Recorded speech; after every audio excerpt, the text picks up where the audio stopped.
欢迎观看老爸的时光。有2个月都没有分享零食了，今天分享一款咖啡小花。那看上去特别的好看，就像珍妮曲奇一样，但是做起来还比较简单。那好了，接着就来开始分享制作。那首先看一下需要准备什么配料，100克的黄油。那黄油需要提前软化。那这边的粉料依次是30克的玉米淀粉、30克的糖粉、100克的中筋面粉，家里最常用的面粉，3克的可可粉、1克的盐和3克的无糖的黑咖啡。那制作起来很简单，除了这个面粉我们把所有的材料全部倒入到黄油的那个碗中。那这款配料放了一点点的无糖的黑咖啡，可能吃起来会有一点点的苦味，但是我没有吃出来。那在黄油的选择上，如果想做出来成型特别的好看，那可以选择植物黄油。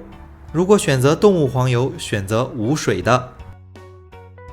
那所有的材料加入完，我们用一把小刮刀把所有的材料混合均匀。那混合到看上去就像这种特别粘稠的花生酱或者是巧克力酱的状态。那接着我们用打蛋器把材料简单的打发。那打的时候不需要太长时间，材料的颜色微微变浅一点就好了。如果是打过了，在烤的时候就会塌陷。那材料打完之后，把面粉过筛进去。好了，把过筛进去的面粉混合均匀，切一个近景，大家看一看最后它的混合状态。那在裱花嘴的选择上，选择一个最常用的中号8尺的裱花嘴。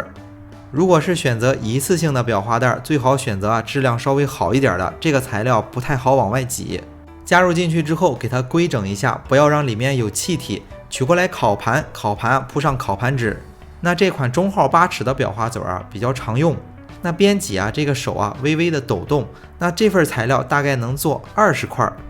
那烘烤温度是把上火预热到120度，下火预热到120度，放在烤箱的中层，不开热风，烤40分钟。40分钟以后，把上下火同时调到160度，再烘烤5分钟，然后出炉。那烤的时候，根据自己的烤箱多多观察，注意微调。这款咖啡小花烤过了也会发苦。那烤好之后是不是挺好看的？而且感觉自己这款还是能冲的。那接下来再分享一款咖啡酱版的这个咖啡小花。那这个的配料是软化100克的黄油，加入15克的咖啡酱，20克的糖粉，1克的盐，30克的玉米淀粉。那后面的步骤其实和刚才差不多，混合均匀之后打发，打发好之后加入面粉，面粉的分量是110克。这个咖啡酱是液体，所以增加了10克的面粉。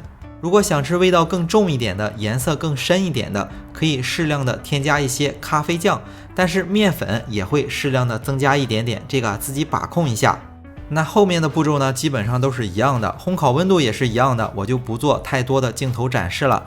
那大家一定要注意自己的烤箱，每款烤箱的温度可能都会有偏差。这款咖啡小花烤过了就会发苦。如果家里没有这个黑咖啡，也没有咖啡酱，可以选择用那个速溶咖啡去做，也是很好吃的。那好了，今天的这款咖啡小花就分享到这里了。